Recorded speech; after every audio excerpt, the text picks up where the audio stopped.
ام المومنین حضرت عائشہ رضی اللہ تعالی عنہما فرماتی ہیں کہ نبی اکرم صلی اللہ علیہ وآلہ وسلم نے ارشاد فرمایا،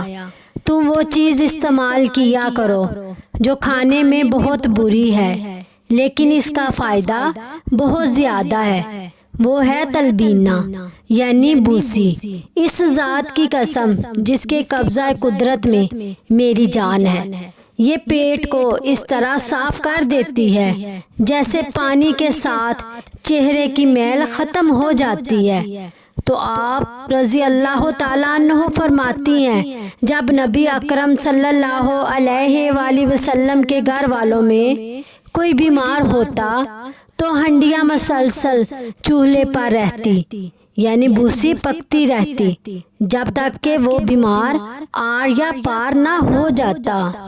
حضرت زید بن ارقم رضی اللہ تعالی عنہ فرماتے ہیں کہ رسول اللہ صلی اللہ علیہ وآلہ وسلم نے ارشاد فرمایا،